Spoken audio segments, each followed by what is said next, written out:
Broadcasting from Baltimore, Maryland, and all around the world, you're listening to the Stansberry Investor Hour. Tune in each Thursday on iTunes for the latest episodes of the Stansberry Investor Hour. Sign up for the free show archive at investorhour.com. Here is your host, Dan Ferris. Hey everybody, welcome back to another episode of the Stansberry Investor Hour. I'm your host, Dan Ferris. I'm the editor of Extreme Value, a value investing service published by Stansberry Research. So let's get to it and see what's been happening lately in the world. Now, as you know, we have been discussing these several weeks, a few topics that I would like to revisit. One of them is the auto industry. I don't know if you remember, maybe 6 or 8 podcasts ago, we talked about how auto sales were off. And of course, you know, the auto industry is kind of it's an economic bellwether. It's kind of something that you want to keep track of from the top down. And this week we see kind of the way that cars are being sold is changing. Just, you know, the way everything is being sold is changing. And specifically what's happening is every year in Detroit, every January in Detroit, if you can imagine somebody decided that was a good idea, they have this thing called the North American International Auto Show. And all the big car companies, all of them come every year and show off their latest model.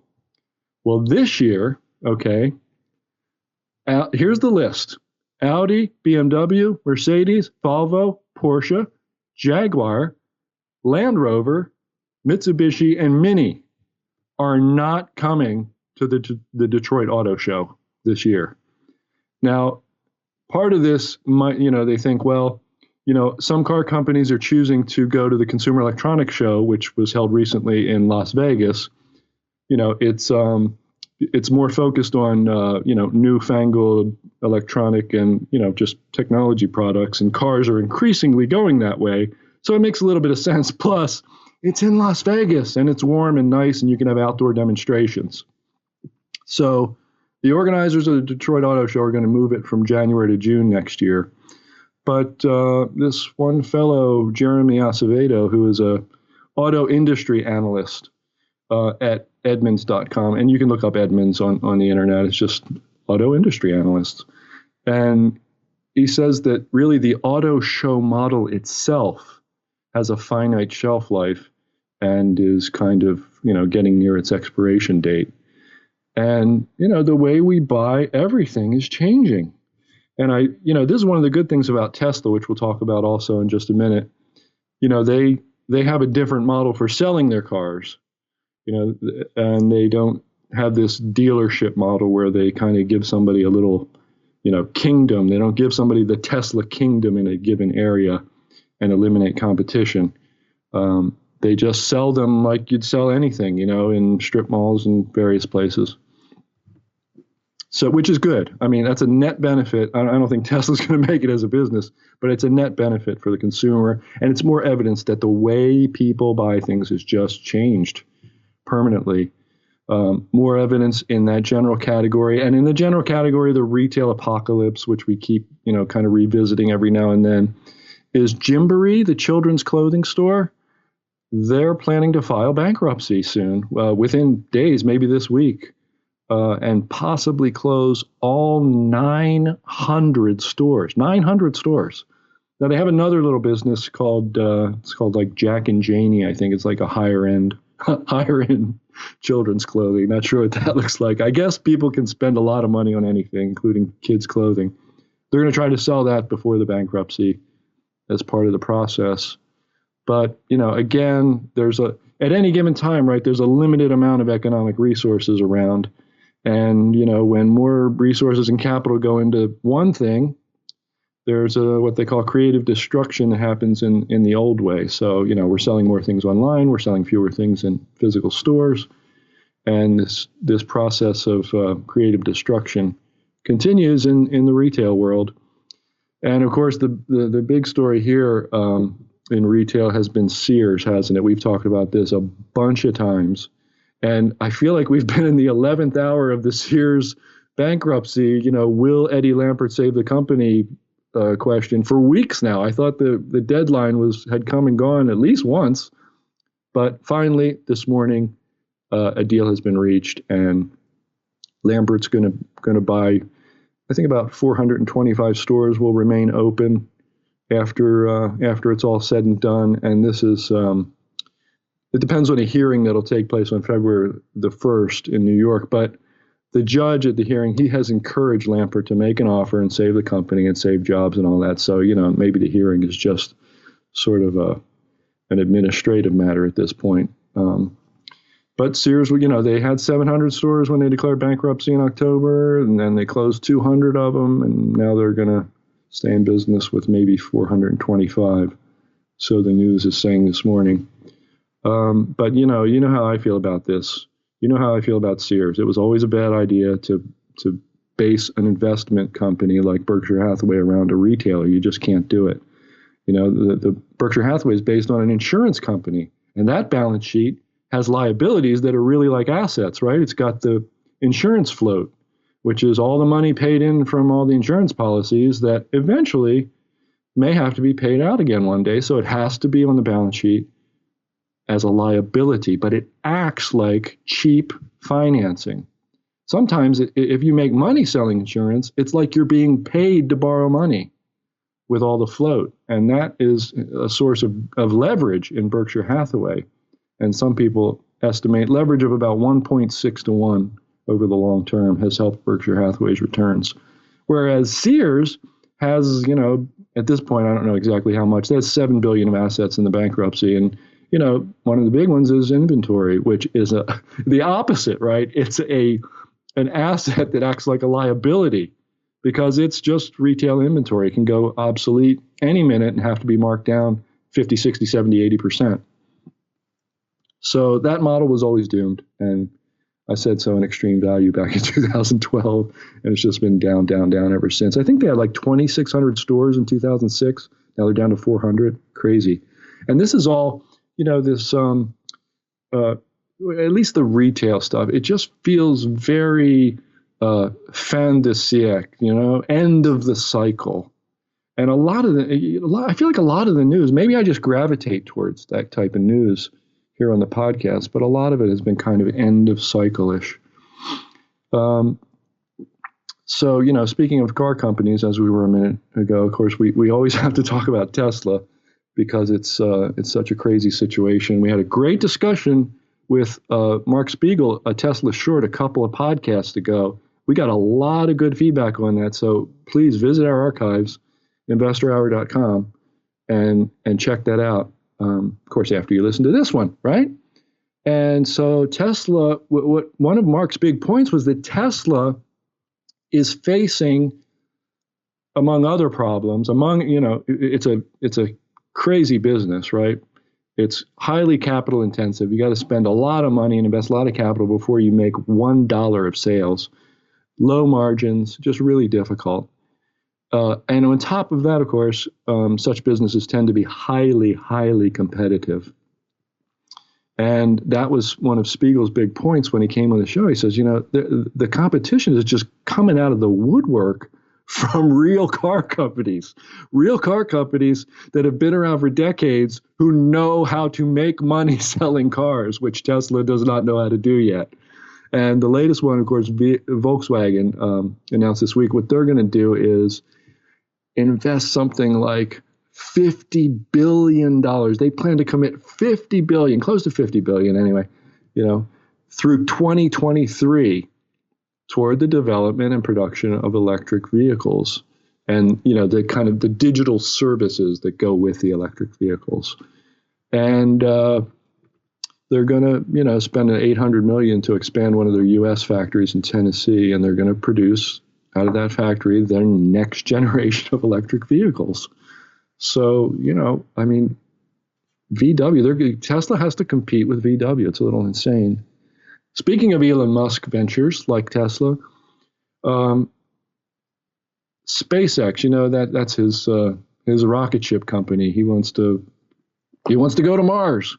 He's got this rocket ship company where they're going to try to make space travel just a regular thing, like any other type of travel. So they're not doing so great. Of course, SpaceX, the technology, Mark Spiegel discussed this as well. One of his points was that Musk has a reputation as this genius who does all these big projects, but if you talk to people who really know about each of these things, like rockets and other things, like Musk is not exactly on the cutting edge. The only thing that's cutting edge about any of it is that he's trying to make businesses out of these things, right?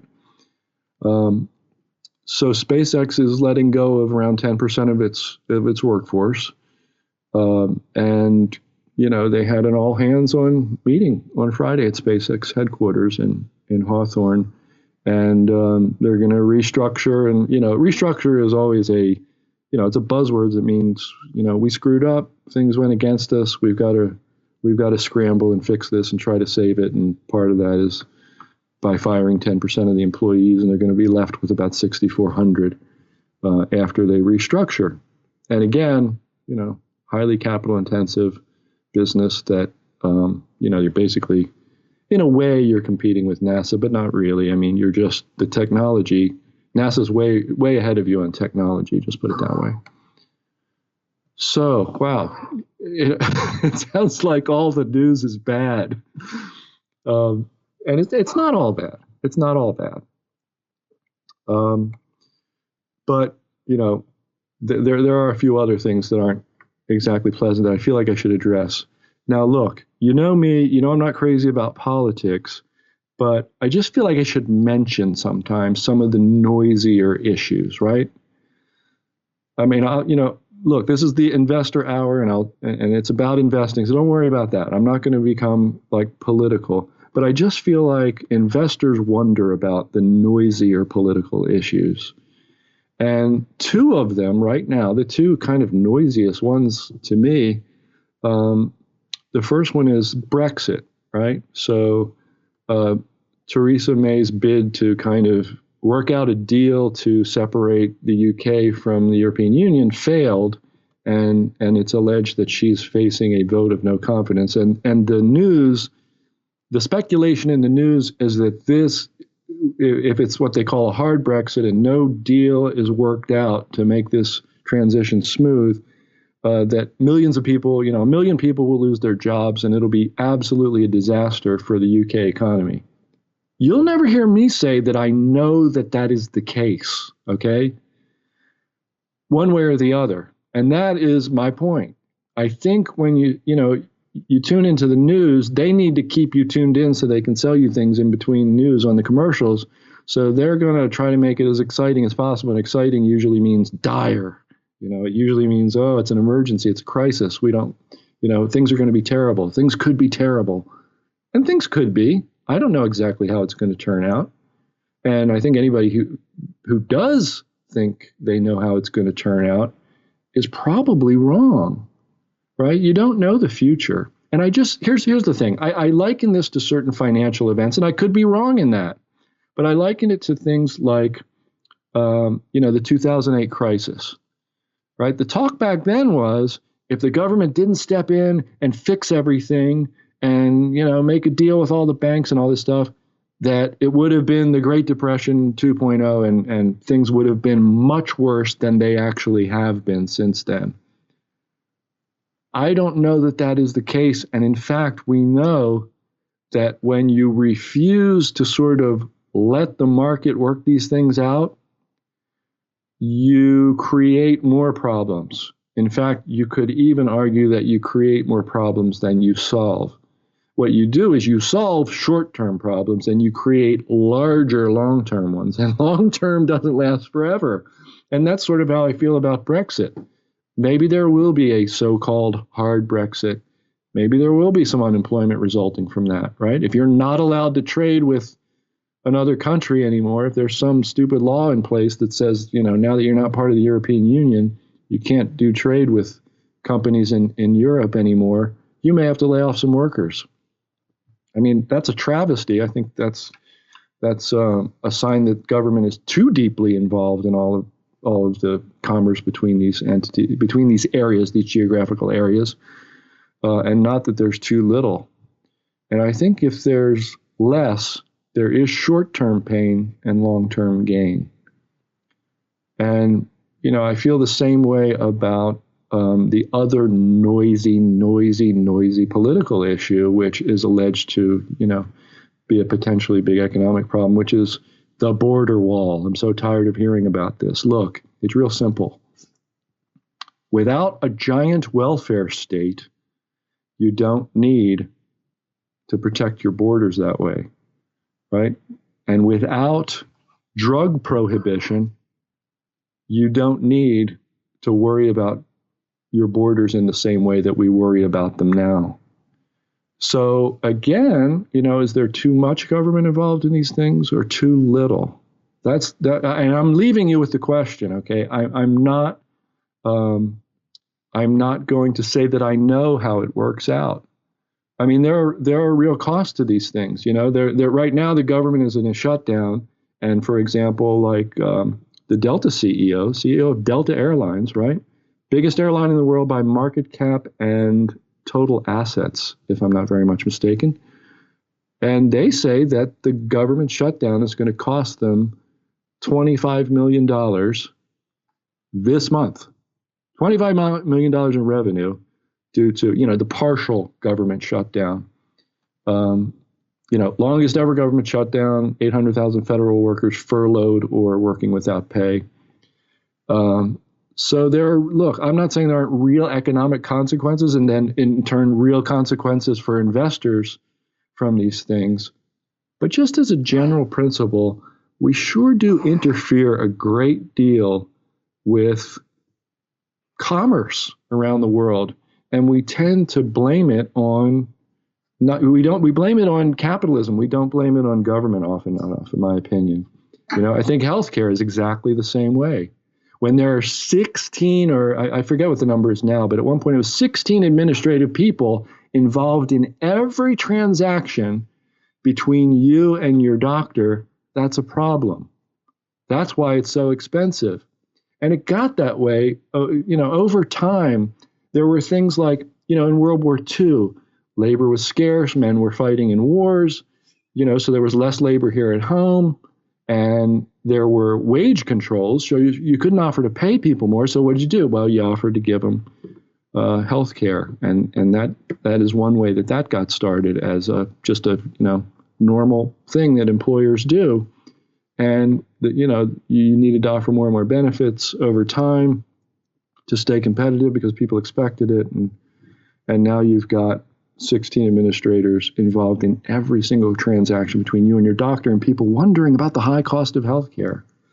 And there's too much government involved in these things, not enough. There's too much regulations, not enough. And there are some real consequences for investors. But like I said, I'm going to get off the soapbox here because I don't want people to say, "Oh my God, he's going political." Okay. So let's just kind of, I'll just sort of move on. All right. And just the last item I want to get to that I thought was kind of interesting.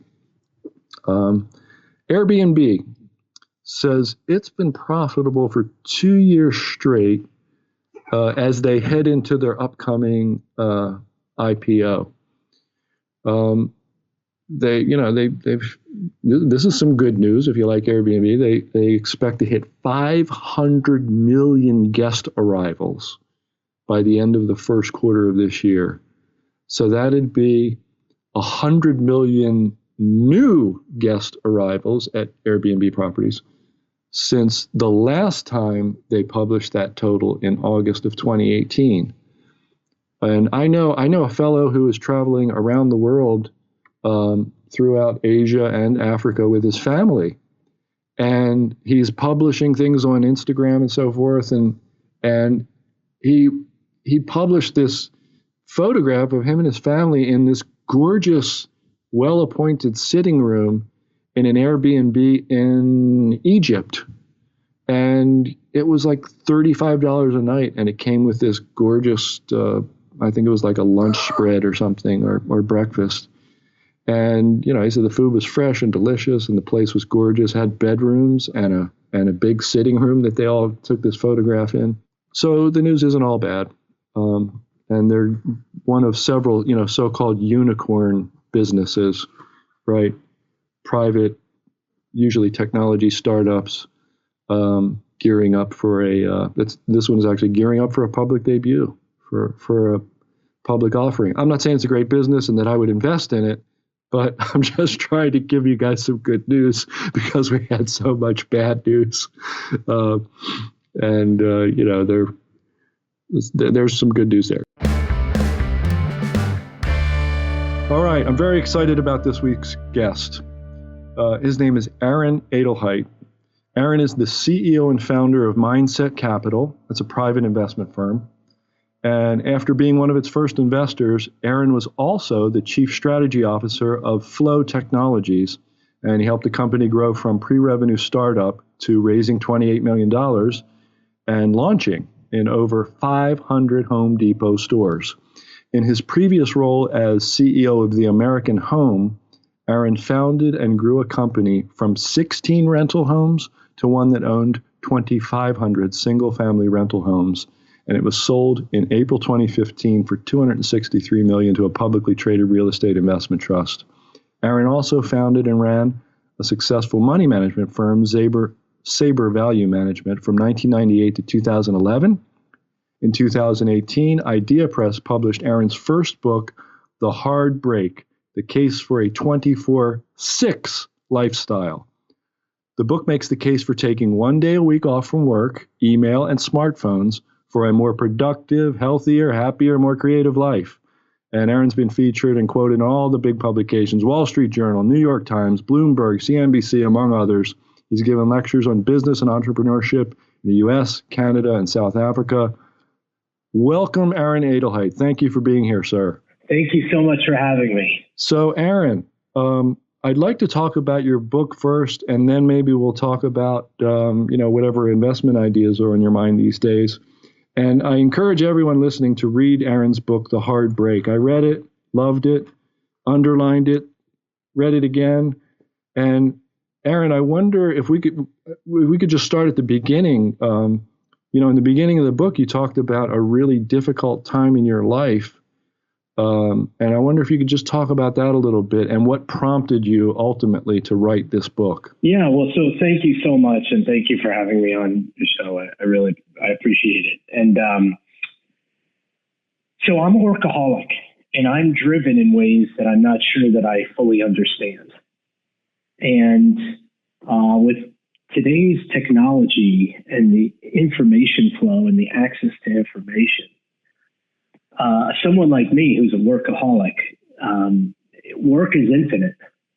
It never ends. There's always more to learn. There's always more to do. There's always more to accomplish. And so, very early in my career, when I started managing money, I experienced tremendous success. From 98 to 2002, normally associated the dot-com crash and a very tough time for people. I actually averaged about 25% annualized returns. Nice. And it was a wonderful time, very exciting. I was, king of the world. And then not having the maturity or experience to realize that everyone underperforms, especially after such a strong period of outperformance, especially when markets change. I started underperforming, and a series of things, kind of bad things, just happened to me. I got sick. The doctors didn't know what was wrong with me. I got into a relationship, and we broke up. And then I took on a business partner, and we started fighting, and business performance started suffering. And it wasn't really until I started getting out of that I started, my first thought was, I'm going to double down. I'm going to double and I'm going to triple down and work even harder. And after a while, I realized my business results were not, they weren't improving. And so really out of desperation, I thought to myself, well, maybe I just need to carve out and give myself a little break. And it wasn't until I started that break, and I literally started with baby steps. Like, it's kind of crazy to think, I would turn my phone off on Friday night right before I went to bed. I'd try to make it till noon the next day. And it seemed like this Herculean task, right? And then eventually, after a couple of months, I built that up to going for a full day. And it transformed my life, transformed my personal life, my business life. My business returns started improving, my mental outlook. And so then, and do you know what the returns were that drove me to like this dark despair in 2003? Well, you read the book. You mentioned this in the book. Go ahead and tell us. Yeah. I was down 5%. Yep. So it's like, just to show you the kind of the non-rational state I was in. And so that really helped me in 2008 when the world felt like it was literally coming to an end. And I had, while it was very difficult and hard, out of that, I started saying, well, hey, where are there opportunities? How can I think creatively? And it's in the tough, turbulent times, instead of falling apart, I started looking, and I kind of uncovered the opportunity to buy single-family homes, fix them up, and rent them out. Even though I had no experience, I'd never bought a home before 2008. And so for me, the reason, and then I went through this, and I described in the book, I went through this crazy experience of going from 16 rental homes to 2,500. In 1 year, I bought 2,000 homes individually.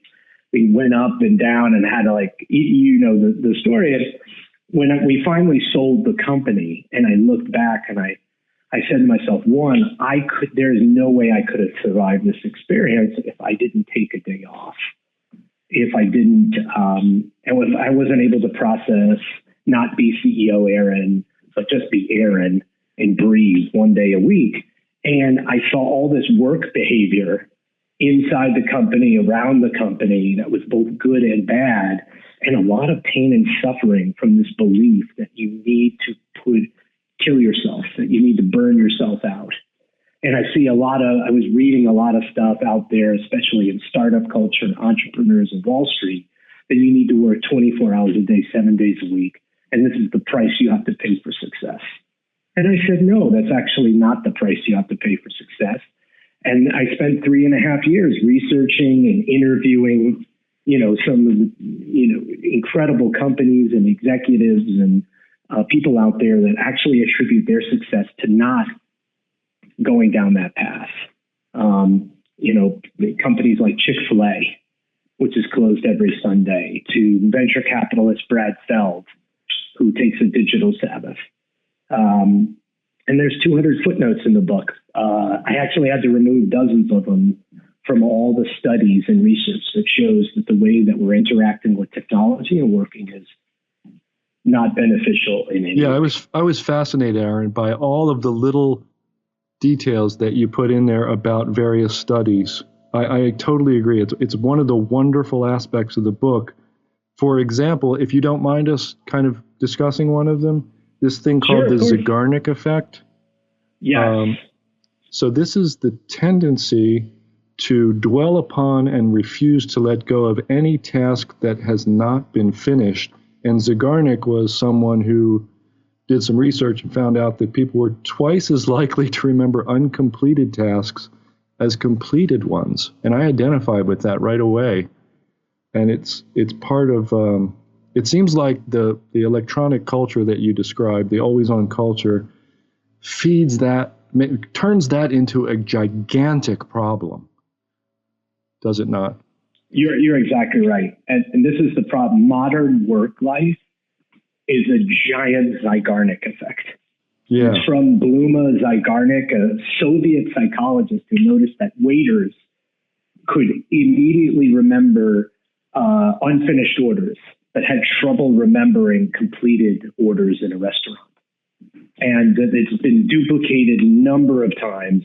And if you just think about the modern email and the tasks, there are always unfinished tasks.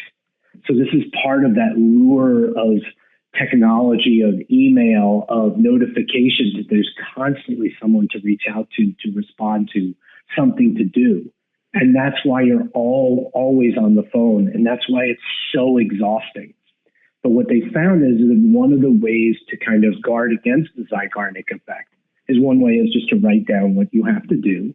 But another one is to just shut off and say, for this period of time, I'm not allowed or I'm not going to respond. This is not the time for me to do my tasks. I've written them down, so I remember I have to do them, and I will get to them when I turn back on. So it's a the way that I view kind of the Sabbath and this day off is this incredible, wonderful tool. Has actually been around for thousands of years, but is probably more valuable today than it's ever been. So another reason why I think it's a fantastic idea, and it's I guess Nassim Taleb would say this has Lindy effect, right? It's been around for thousands of years and would tend to be around for thousands more by the Lindy effect.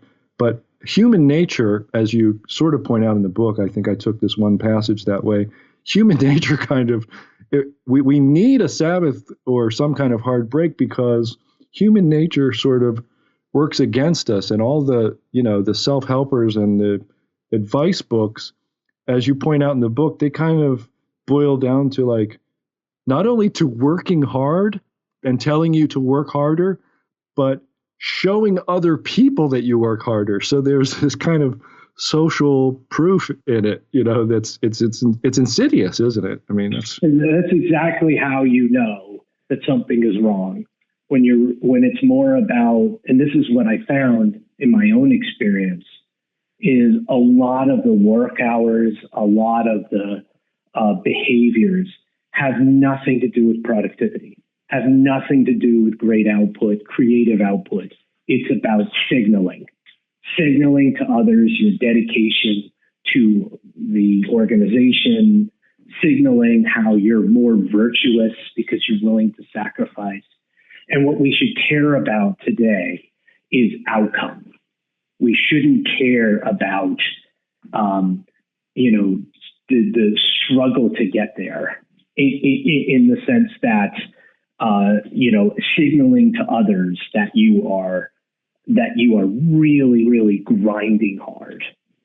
And there's just again, part of the reasons why I took 3.5 years doing the research is I wanted to prove every single point that I make in the book. The idea is that this is the case for a 24/6 lifestyle. So I want to refute almost every, argument against that. And one of the most fascinating things that I found in the book was if you think about what makes people successful today, it is not about consuming more information. No. It's not about sending more emails. It's not about responding and grinding. What really success is about is thinking creatively. It is being innovative. And so you think about, well, how can you be more creative and more innovative? Whether you're in investments and you're thinking differently in a divergent way than other people, whether you're creating new companies or inventing, whether you're even on, in the arts. So the most fascinating thing is that when you're not working, when you're decompressing, when you're relaxing, daydreaming, there's a part of your brain called the default mode network this part of your brain goes into overdrive. And so what is the default mode network? Well, that's the part of your brain that processes information and experiences and tries to form patterns and gain understanding. And so what happens if you're working all the time? If you're glued to your phone, your computer, your email, you're actually not giving your brain a chance to process information and to form new patterns. And so you're actually hurting your chances to innovate and be creative and think differently. And so if you think about, you ever walk down the street or you're walking somewhere and then all of a sudden some solution to some problem or some idea hits you, or you're in the shower, the proverbial idea in the shower. Right. Why does this happen when you're supposedly not even thinking about it? It's because you don't know it, but there's a part of your brain that's processing. So the more chances you can give to actually decompress and to give your brain a break, the more chances you're going to come up with these solutions and ideas. That's a great point. I feel very lucky in my life because I studied music. I was a music major in college and a classical guitarist. And my teacher said, if you practice 4 hours a day, don't practice one time. Practice 2 or 3 or 4 times a day and take breaks in between for that exact reason. And I've tended to carry that through. And of course, now I'm doing a lot of writing in my current job with Stansberry. And I've just found that it's sort of like the problem with some of these things. It's like Warren Buffett says, you can't get a baby in 1 month by making 9 women pregnant. It takes 9 months, and that's all there is to it. And that's the same thing. Your brain just needs time to process. And if you don't take a break, you don't get it. So, Aaron, there's a point you make in here, though, and you started by saying that you're a driven, ambitious guy. And there's an interesting point that I thought you made in the book. It was kind of work-life balance for the driven, ambitious person. And you said very wisely, I thought, don't try to balance it. Instead, separate it. So I can hardly imagine what you're like 6 days a week. I mean, yeah. No, that's exactly right. I just think this idea that you're trying to balance, and this comes from my own experience and talking to lots of people, both during when I was researching the book and after I wrote the book, is if your phone's on and you're getting email, can you really be there with your family? I know I can't. I'm incredibly distracted. And there's actually a lot of research. There's a wonderful article in The Atlantic about this, that parents are actually spending more time than ever before with their children. But the quality of that time is garbage because they're so distracted by all of the technology. And I know that when I'm playing with my daughter, my 5-year-old daughter, and I go to turn on her favorite song, or I go to take a picture of her because she's being very cute. And I all of a sudden look at, I have an email. Oh, someone's texting me. And immediately I'm down a rabbit hole. And in literally 5 or 7 seconds, my daughter will turn to me and say, Papa, will you play with me? My first thought is, well, I am playing with you. But she knows that she doesn't have my full attention. So the quality of when my Saturday comes around, my phone isn't on. I am completely there for her. And the quality of interactions, the quality of conversations with my wife, it's just very, very different. There isn't that pull to see what's there, and I'm addicted to my phone just as much as everybody else, if not more so. And so it's really about, it's about not being distracted. And, I'm an investor, right? And you want to invest in the long term and the things that matter. So it's making sure you're investing in good companies. You're investing in your health, exercising, trying to sleep, etc., but also your relationships. The relationships in our lives are the most important things. They are what give us satisfaction. They give us happiness. And so for me, this is just another way to think about carving out time so that you can invest in your relationships and you're not balancing. When you work, you work. When you're not working, you're not working. And if you look in the sports world and the arts, the music world is completely aligned on this. When you look at like LeBron James or how people, any kind of athletic pursuit, it is complete focused practice and complete focus. And when they're not, they're off. And there are many examples from in my book. One of my favorites is, I think LeBron James calls it zero dark 30 or something, that when playoff time comes, the phone's gone. There is no phone in his life when it's playoff time. Yeah, that makes a lot of sense. And I noticed too, there's so many aspects to this.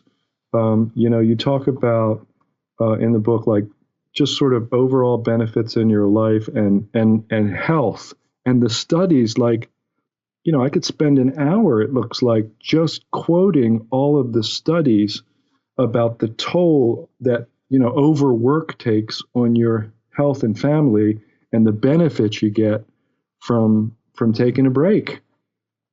I wouldn't even know where to begin. I'm sure you have a favorite, but wow, it's just one after another, after another, after another. And there are studies with women, there are studies with men. Yeah. Everybody, overwork is bad for everybody all the time. And yet, as a society, we don't like to take vacations. That was one of the findings of the book. We don't like to take vacations. Why don't we like to take vacations? Well, it goes back to the point of the book was, I think everybody kind of knows, like, hey, working and being on your phone all your time isn't good, right? And it's not surprising to people that there's health problems, like you're a much greater likelihood to have a heart attack, to get injured, to have mental health issues, all of that. Everyone would be like, oh, yeah, that makes sense to me, right? But I think the point that I wanted to make is not only are you getting all those negative externalities, but you're actually not getting what you want. Like what you want is, we want to achieve, we want to provide for our family, we want to succeed, we want to, and it's actually going to hurt you.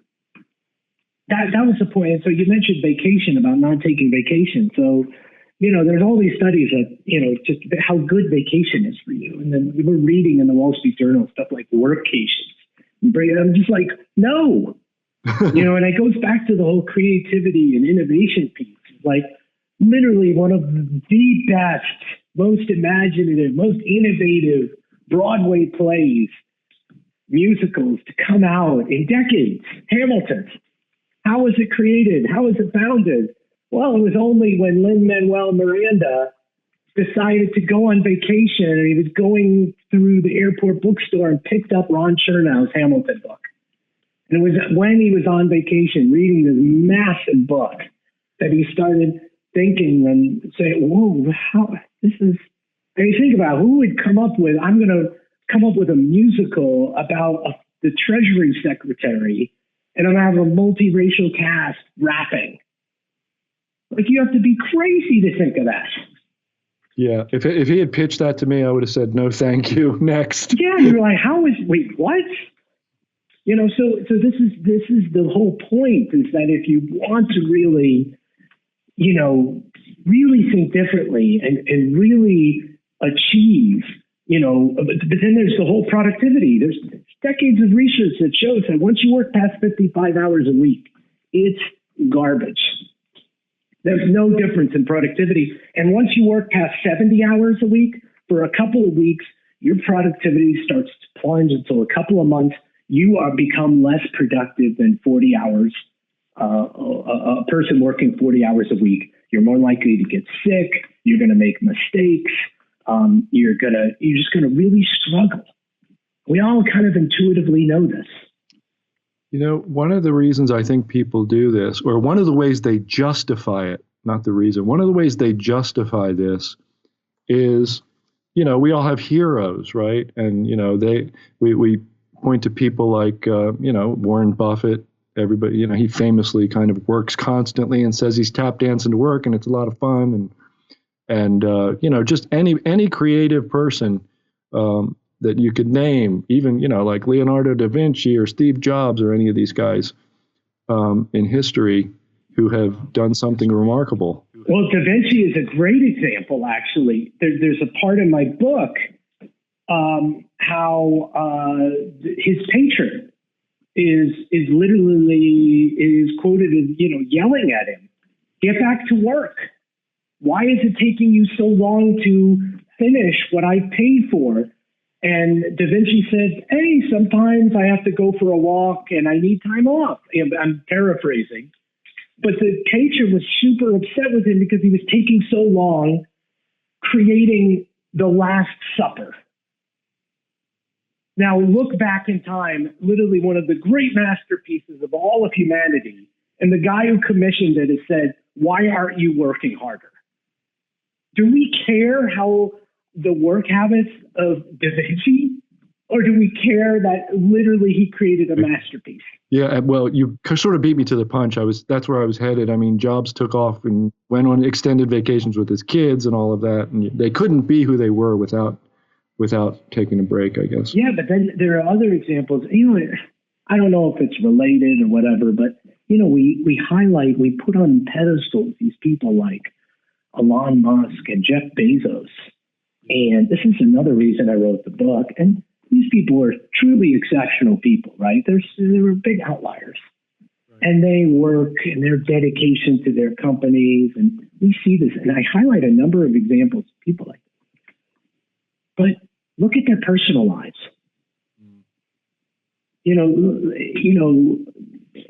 Divorce, multiple marriages, real ups and downs and roller coasters. And, I wrote the book really to be like, hey, is it possible to be successful and try to achieve while still having a family life and still spending time with your family and investing in those relationships? Now, I have no idea if a Sabbath or anything like that could have, would have been, but I see this, and I personally don't want to, go after a strategy where I don't get to spend much time with my kids, or I become estranged from my wife. And, this is another reason, like, isn't it possible to do both? Right. That's a good question, because to make it more concrete for an investor, would Amazon perform the way it does if people weren't driven and working all the time?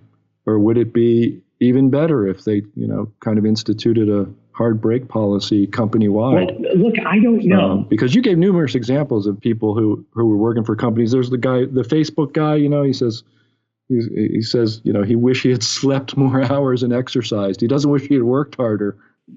That's exactly right. So Dustin Moskowitz looks back. He's one of the co-founders of Facebook with regret. He has ongoing health issues because of his work habits, of how he treated himself. He looks back and says, I was a terrible boss, that I made lots of mistakes. So he restarted a company when he started a new company afterwards, it's called Asana. Very remarkably, it's a productivity tool company. It is ranked, I think, the number one company to work for in the country, according to Glassdoor.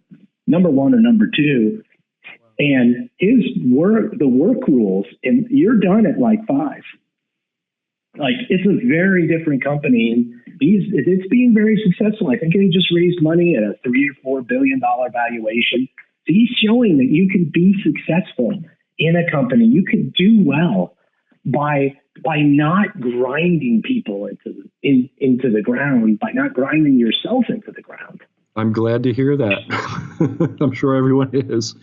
So, Aaron, listen, let's, we don't have a whole lot of time left, but I want to talk. You forwarded me, kind of one of your latest investment ideas, a publicly traded company called Blue Rock Residential. The ticker symbol is BRG.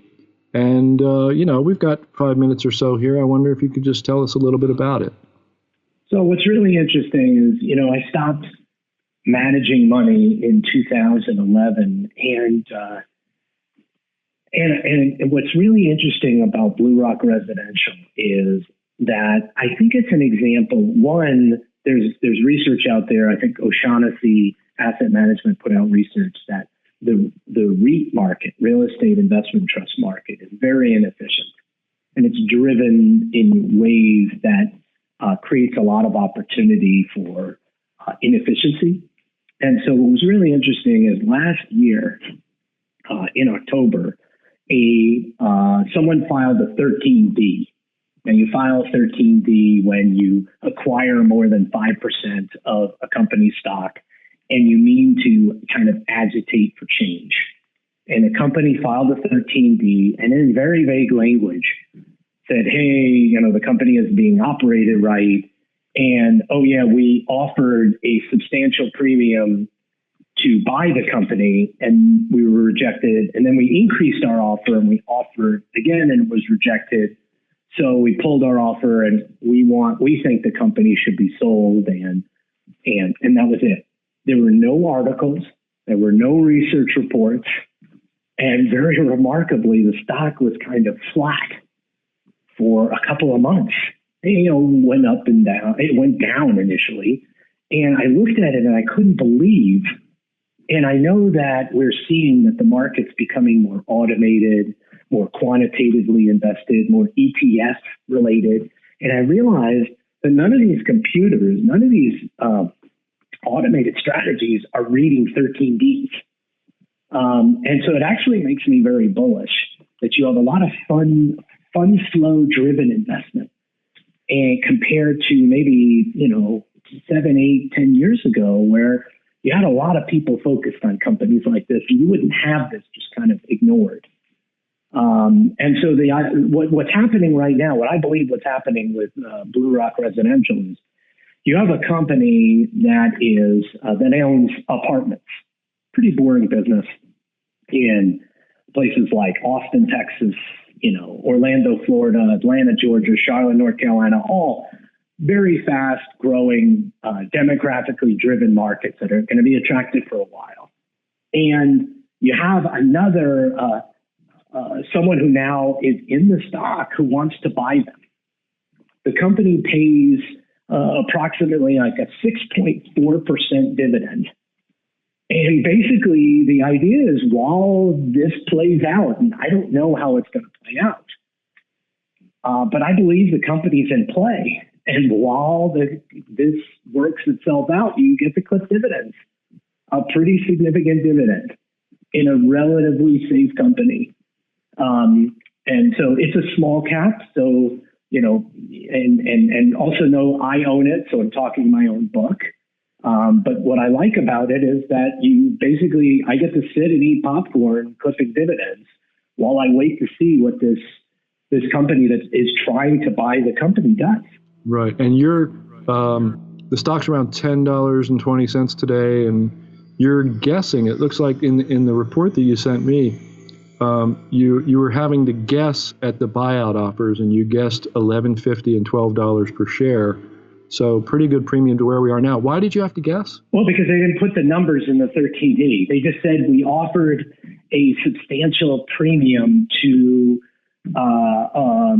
the 60-day moving average. I believe that's correct. And so I just guessed, well, what's the percentage? And I guessed 20%. And when it was trading at $9.55. So 20% of that would be about $11.50. And then if you increased your offer from there, maybe it's $12. And, again, I'm not sure. I don't know. But basically, I believe that what's going to play out is that either this company or another company or something's going to happen. And management probably feels pressure now because the stock IPO'd in 2015 at $15.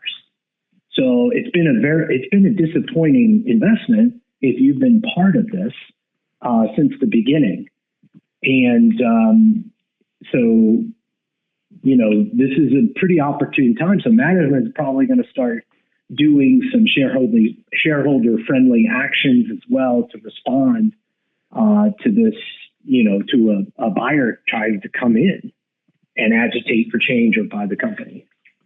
So, of course, I always, being a value guy myself, when I see, as you point out, a lot of apartment REITs trading with yields below 4%, why are we over 6% here? Well, one, I think that this is a small cap. Two, I believe that the company in the past has disappointed investors. Also, I don't believe that management is pursuing the right strategy. They are financing the company by issuing expensive preferred equity at expensive interest rates. And I think that Wall Street's kind of gotten fed up with it and kind of discarded this. So a lot of times, Wall Street will be like, oh, this company, it's an underperformer, I'm just going to discard it. And if you also look how REITs are generally focused on in terms of analyst coverage, in terms of investment flows, the top 25 REITs, I think, get half of all the investment dollars and almost all of the research. And so you have this small cap REIT that's about a $250 million market cap, and it's so small. It's like, why would any large investor focus on this, or any analyst? Very interesting. This is a very interesting situation. And I can tell you, even just sort of looking at the numbers now, it's kind of not quite big enough even for my newsletter. If I recommended it, the stock would probably go up 50% in 2 minutes. So yeah, I think that's your part argument of the makes sense to me. Yeah, and so what I'm trying to look for is, do I think this is going to go to like 50? No. To me, it's like, what's the downside of this? The downside is maybe I just earned a small dividend and it doesn't really go anywhere. But the upside, I think, is, I don't know, 30%, 25%. In a potentially, kind of short period of time here, maybe in a year or 2 or 3 or something. Yeah. Yeah, that's right. And during the same time, do I have to worry about, the tariffs and the craziness in the market? And, to me, it's like I'm looking for low risk investments. I'm looking for the singles and doubles.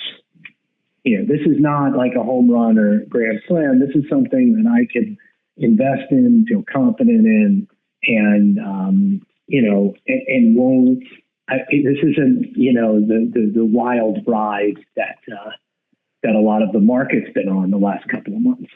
Hey, I hear you loud and clear. Believe me. I mean, it's looking very end of cycle here, and it's hard to find great deals, and this looks like it might be one of them. Aaron, thank you so much for being here. This has been wonderful. Oh, well, thank you for having me. I really appreciate it. Happy to come on anytime. Great. Maybe when Blue Rock does a deal, we'll have you back on to talk about it or something. I don't know. That sounds great.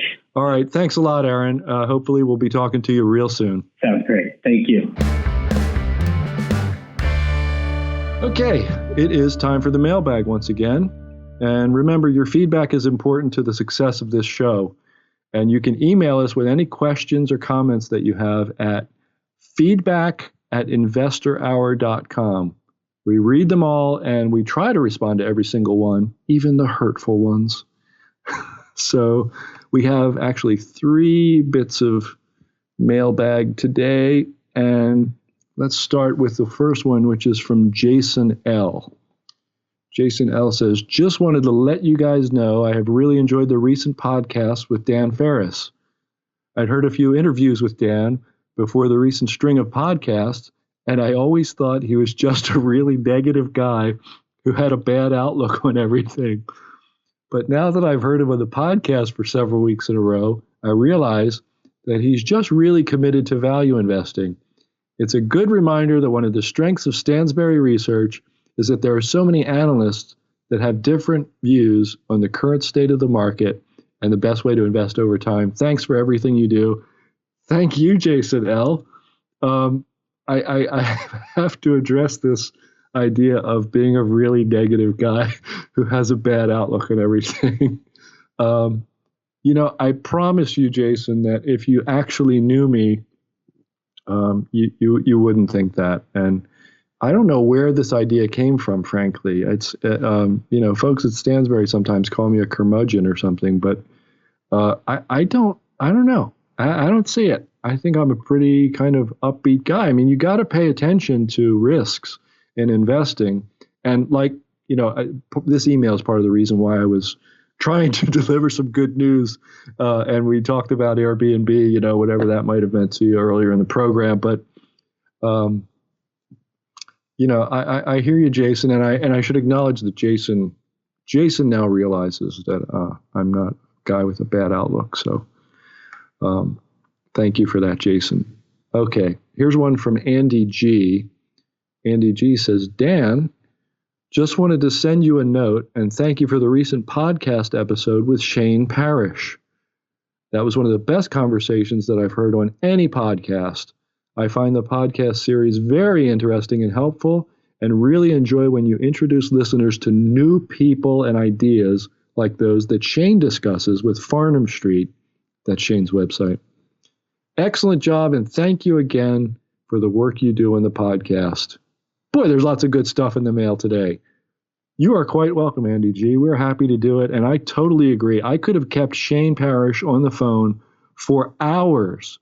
That guy's head is it's like an encyclopedia of the best ideas of all history and humanity. And you can see it on his website. You can see this guy, he writes like all that stuff, or, like the overwhelming majority of it. And it's really great. I mean, he's got over 100, we discussed over 100 mental models, these different ways of thinking about things on his website.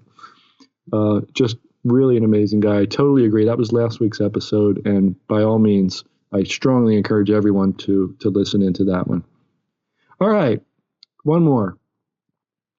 And this is from Harold S. Harold S. says, "Hi, Dan. Nothing is better than walking my dog and listening to your latest podcast." Boy, that's nice. Thank you. Thank you, Harold. "Your financial guidance to the individual investor is simply superb. You recently highlighted how individual companies reaching landmark valuations, i.e. Apple at $1 trillion, was an indication of a market getting extremely high. A previous landmark valuation for the first company to reach $500 billion was Microsoft back in March 2000. In March 2000, one could have purchased 2.457 billion ounces of gold for $500 billion, right? So Microsoft's market cap at that time. As of January 11, 2019, the market capitalization of Microsoft is $797.7 billion for a gain of some 60% over some 19 years. As of January the 11th, 2019, Microsoft valued at $797.7 billion. Will only now purchase 619.4 million ounces of gold, or only 25% of what it would purchase back in March 2000. My question to you, over the past 19 years, has Microsoft gained 60% or has it lost 75% of its value? My answer explains why I'm buying more each day of Extreme Value's best gold company, as it trades 13% below the buy up to price. Actually, 15% below today, Harold. Thank you, Harold says. And you're most welcome, Harold. Wonderful question. I think I can help iron this issue out for you, though.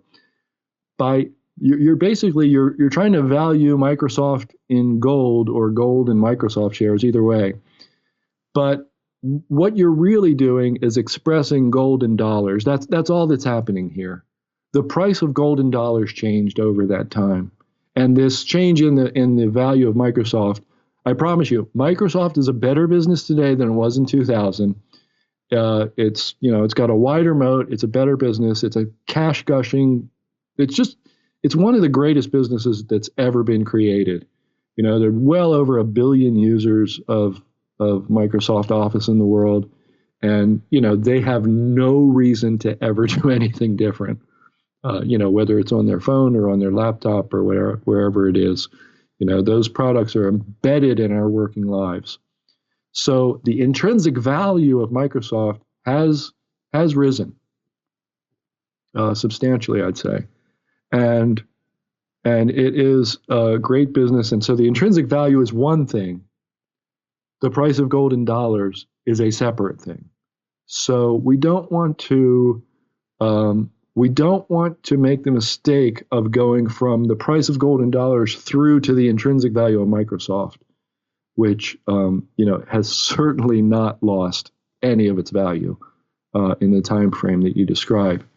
But it's a good question, and you made me think, and you provided our listeners with a fun little exercise, and I thank you for it, Harold.